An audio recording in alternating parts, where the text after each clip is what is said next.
श्रीसिद्धकुञ्जिकास्तोत्रम्। शिव उवाच शृणु देवि प्रवक्ष्यामि कुञ्जिकास्तोत्रमुत्तमम्। येन मन्त्रप्रभावेण चण्डीजापः शुभो भवेत्। न कवचं नार्गलास्तोत्रम् कीलकं न रहस्यकम्। न सूक्तं नापि ध्यानं च न न्यासो न च वार्चनम्। कुञ्जिकापाठमात्रेण दुर्गापाठफलं लभेत्। अतिगुह्यतरं देवी देवानामपि दुर्लभम्। गोपनीयं प्रयत्नेन स्वयोनिरिव पार्वती। मारणं मोहनं वश्यं स्तम्भनोच्चाटनादिकम्। पाठमात्रेण संसिध्येत कुञ्जिकास्तोत्रमुत्तमम्। ॐ ऐं ह्रीं क्लीं चामुण्डायै विच्चे। ॐ ग्लौं हुं क्लीं जूं च ज्वालय ज्वालय ज्वल ज्वल प्रज्वल प्रज्वल। ऐं ह्रीं क्लीं चामुण्डायै विच्चे ज्वल हं क्षं लं क्षं फट् स्वाहा। नमस्ते रुद्ररूपिण्यै नमस्ते मधुमर्दिनी। नमः कैटभहारिण्यै नमस्ते महिषार्दिनी। नमस्ते शुम्भहन्त्र्यै च निशुम्भासुरघातिनी। जागृतं हि महादेवी जपं सिद्धं कुरुस्व मे। ऐङ्कारी सृष्टिरूपायै ह्रीङ्कारी प्रतिपालिका। क्लीङ्कारी कामरूपिण्यै बीजरूपे नमोऽस्तु ते। चामुण्डा चण्डघाती च येकारी वरदायिनी। विच्चे चाभयदा नित्यम् नमस्ते मन्त्ररूपिणी। धां धीं धूं धूर्जटेः पत्नी वां वीं गौं वागीश्वरी। क्रां क्रीं क्रूं कालिका देवी शां शीं शुं मे शुभं कुरु। हुं हुं हुंकाररूपिण्यै जं जं जं जम्बनादिनी।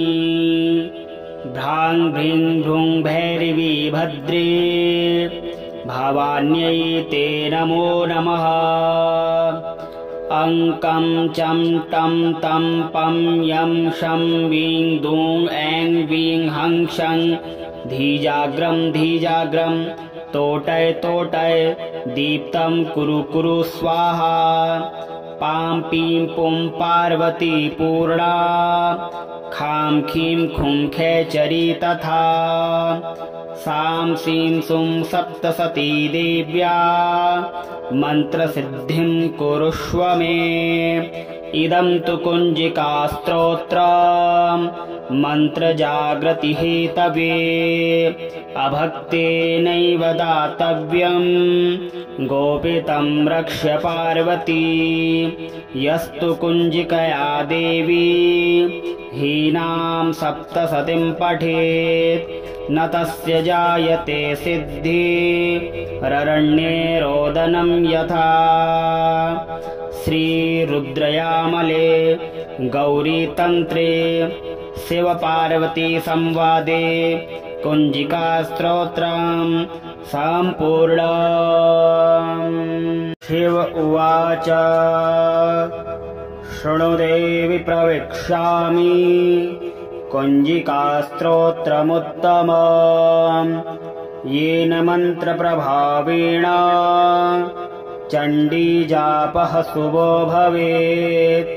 न कवचं नार्गलास्तोत्रम् कीलकं न रहस्यकम् न सूक्तं नापि ध्यानं च न न्यासो न च वार्चनम् कुञ्जिका पाठमात्रेण दुर्गापाठफलं लभेत् अतिगुह्यतरं देवी देवानामपि दुर्लभम् गोपनीयं प्रयत्नेन स्वयोनिरिव पार्वती मारणं मोहनं वश्यं स्तम्भनोच्चाटनादिकम् पाठमात्रेण संसिध्येत कुञ्जिकास्त्रोत्रमुत्तमम् ॐ ऐं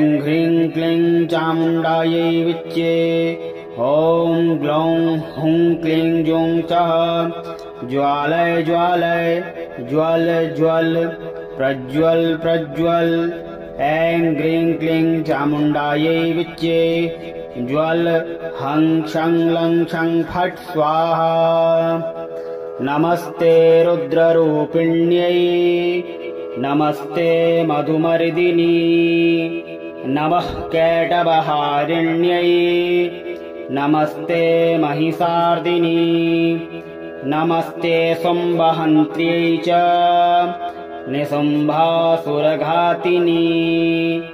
जागृतं हि महादेवी जपं सिद्धं कुरुस्व मे ऐङ्कारी सृष्टिरूपायै ह्रीङ्कारी प्रतिपालिका क्लीङ्कारी कामरूपिण्यै बीजरूपे नमोऽस्तु ते चामुण्डा चण्डघाती च येकारी वरदायिनी विच्चे चाभयदा नित्यम् नमस्ते मन्त्ररूपिणी धां धीं धूं धूर्जटेः पत्नी वां वीं गौं वागीश्वरी क्रां क्रीं क्रूं कालिका देवी शां शीं शुं मे शुभं कुरु हुं हुं हुंकाररूपिण्यै जं जं जं जम्बनादिनी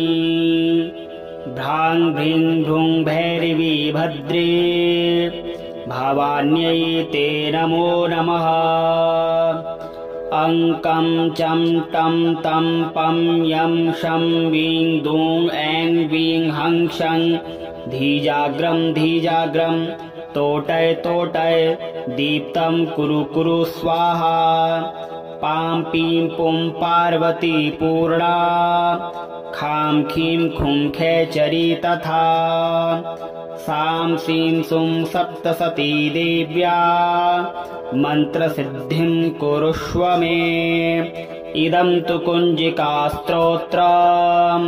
मन्त्रजागृतिहेतवे अभक्तेनैव दातव्यम् गोपितं रक्ष्य पार्वती यस्तु कुञ्जिकया देवी हीनां सप्तसतीं पठेत् न तस्य जायते सिद्धि ररण्ये रोदनं यथा श्रीरुद्रयामले गौरीतन्त्रे शिवपार्वती संवादे कुञ्जिकास्तोत्रम् सम्पूर्णम् शिव उवाच शृणु देवि प्रवक्ष्यामि कुञ्जिकास्तोत्रमुत्तमम् येन मन्त्रप्रभावेण चण्डीजापः शुभो भवेत् न कवचं नार्गलास्तोत्रम् कीलकं न रहस्यकम् न सूक्तं नापि ध्यानं च न न्यासो न च वार्चनम् कुञ्जिका पाठमात्रेण दुर्गापाठफलं लभेत् अतिगुह्यतरं देवी देवानामपि दुर्लभम् गोपनीयं प्रयत्नेन स्वयोनिरिव पार्वती मारणं मोहनं वश्यं स्तम्भनोच्चाटनादिकम् पाठमात्रेण संसिध्येत कुञ्जिकास्त्रोत्रमुत्तमम्। ॐ ऐं ह्रीं क्लीं चामुण्डायै विच्चे ॐ ग्लौं हुं क्लीं जूं च ज्वालय ज्वालय ज्वल ज्वल प्रज्वल प्रज्वल ऐं ह्रीं क्लीं चामुण्डायै विच्चे ज्वल हं क्षं लं क्षं फट् स्वाहा। नमस्ते रुद्ररूपिण्यै नमस्ते मधुमर्दिनी नमः कैटभहारिण्यै नमस्ते महिषार्दिनी नमस्ते शुम्भहन्त्र्यै च निशुम्भासुरघातिनी। जागृतं हि महादेवी जपं सिद्धं कुरुस्व मे ऐङ्कारी सृष्टिरूपायै ह्रीङ्कारी प्रतिपालिका क्लीङ्कारी कामरूपिण्यै बीजरूपे नमोऽस्तु ते। चामुण्डा चण्डघाती च येकारी वरदायिनी विच्चे चाभयदा नित्यं नमस्ते मन्त्ररूपिणी। धां धीं धूं धूर्जटेः पत्नी वां वीं गौं वागीश्वरी क्रां क्रीं क्रूं कालिका देवी शां शीं शुं मे शुभं कुरु। हुं हुं हुंकाररूपिण्यै जं जं जं जम्बनादिनी भ्रां भ्रीं भ्रूं भैरवी भद्रे भवान्यै ते नमो नमः। अङ्कं चं टं तं पं यं शं वीं दूं ऐं वीं हं क्षं धीजाग्रं धीजाग्रं तोटय तोटय दीप्तं कुरु कुरु स्वाहा। पां पीं पुं पार्वती पूर्णा खां खीं खुं खेचरी तथा सां सीं सुं सप्तसती देव्या मन्त्रसिद्धिं कुरुष्व मे। इदं तु कुञ्जिकास्त्रोत्रम् मन्त्रजागृतिहेतवे अभक्तेनैव दातव्यं गोपितं रक्ष्य पार्वती। यस्तु कुञ्जिकया देवी हीनां सप्तसतीं पठेत् न तस्य जायते सिद्धिररण्ये रोदनं यथा। श्रीरुद्रयामले गौरीतन्त्रे शिवपार्वती संवादे कुञ्जिकास्तोत्रं सम्पूर्णम्। शिव उवाच शृणु देवि प्रवक्ष्यामि कुञ्जिकास्तोत्रमुत्तमम् येन मन्त्रप्रभावेण चण्डीजापः शुभो भवेत्। न कवचं नार्गलास्तोत्रं कीलकं न रहस्यकं न सूक्तं नापि ध्यानं च न न्यासो न च वार्चनम्। कुञ्जिकापाठमात्रेण दुर्गापाठफलं लभेत्। अतिगुह्यतरं देवी देवानामपि दुर्लभम्। गोपनीयं प्रयत्नेन स्वयोनिरिव पार्वती मारणं मोहनं वश्यं स्तम्भनोच्चाटनादिकम् पाठमात्रेण संसिध्येत कुञ्जिकास्त्रोत्रमुत्तमम्। ॐ ऐं ह्रीं क्लीं चामुण्डायै विच्चे ॐ ग्लौं हुं क्लीं जुं चः ज्वालय ज्वालय ज्वल ज्वल प्रज्वल प्रज्वल ऐं ग्रीं क्लीं चामुण्डायै विच्चे ज्वल हं शं लं शं फट् स्वाहा। नमस्ते रुद्ररूपिण्यै नमस्ते मधुमर्दिनी नमः कैटभहारिण्यै नमस्ते महिषार्दिनी नमस्ते शुम्भहन्त्र्यै च निशुम्भासुरघातिनी। जागृतं हि महादेवी जपं सिद्धं कुरुस्व मे ऐङ्कारी सृष्टिरूपायै ह्रीङ्कारी प्रतिपालिका क्लीङ्कारी कामरूपिण्यै बीजरूपे नमोऽस्तु ते। चामुण्डा चण्डघाती च येकारी वरदायिनी विच्चे चाभयदा नित्यां नमस्ते मन्त्ररूपिणी।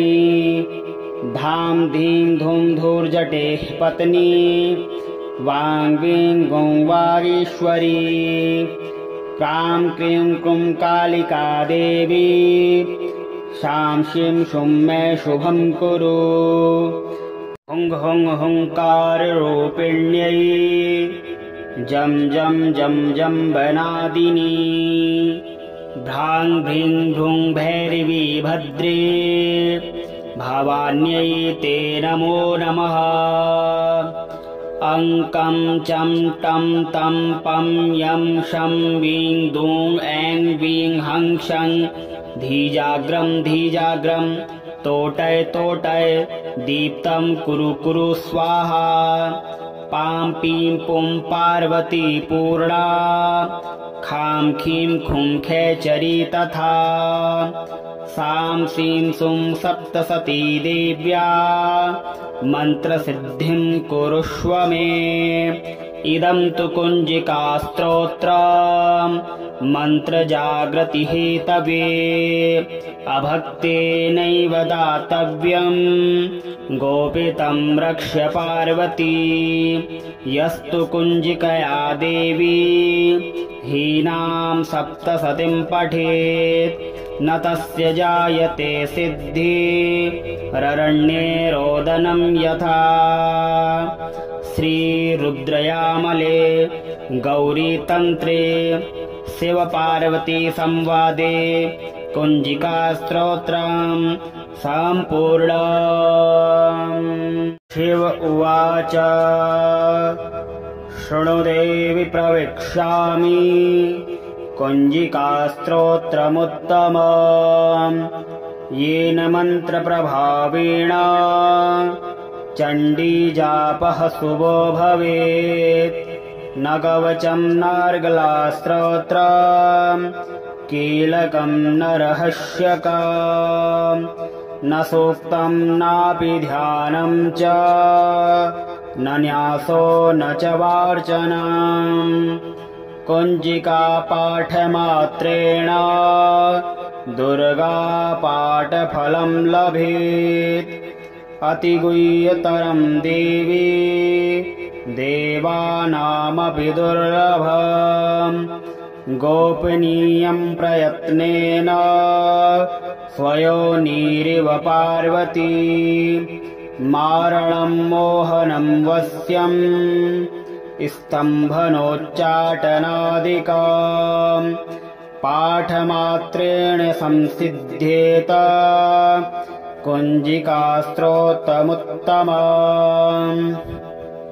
ॐ ऐं ह्रीं क्लीं चामुण्डायै विच्चे ॐ ग्लौं हुं क्लीं जुं चः ज्वालय ज्वालय ज्वल ज्वल प्रज्वल प्रज्वल ऐं ग्रीं क्लीं चामुण्डायै विच्चे ज्वल हं शं लं शं फट् स्वाहा। नमस्ते रुद्ररूपिण्यै नमस्ते मधुमर्दिनी नमः कैटभहारिण्यै नमस्ते महिषार्दिनी नमस्ते शुम्भहन्त्र्यै च निशुम्भासुरघातिनी जागृतं हि महादेवी जपं सिद्धं कुरुस्व मे ऐङ्कारी सृष्टिरूपायै ह्रीङ्कारी प्रतिपालिका क्लीङ्कारी कामरूपिण्यै बीजरूपे नमोऽस्तु ते चामुण्डा चण्डघाती च येकारी वरदायिनी विच्चे चाभयदा नित्यं नमस्ते मन्त्ररूपिणी धां धीं धूं धूर्जटेः पत्नी वां वीं गौं वागीश्वरी क्रां क्रीं क्रूं कालिका देवी शां शीं शुं मे शुभं कुरु हुं हुं हुंकाररूपिण्यै जं जं जं जम्बनादिनी भ्रां भ्रीं भ्रूं भैरवी भद्रे भवान्यै ते नमो नमः अङ्कं चं टं तं पं यं शं वीं दूं ऐं वीं हं शं धीजाग्रं धीजाग्रं तोटय तोटय दीप्तं कुरु कुरु स्वाहा पां पीं पुं पार्वती पूर्णा खां खीं खुं खेचरी तथा सां सीं सुं सप्तसती देव्या मन्त्रसिद्धिं कुरुष्व मे इदं तु कुञ्जिकास्तोत्रम् मन्त्रजागृतिहेतवे अभक्तेनैव दातव्यम् गोपितं रक्ष्य पार्वती यस्तु कुञ्जिकया देवी हीनां सप्तसतीं पठेत् न तस्य जायते सिद्धि ररण्ये रोदनं यथा श्रीरुद्रयामले गौरीतन्त्रे शिवपार्वती संवादे कुञ्जिकास्तोत्रं सम्पूर्णम्।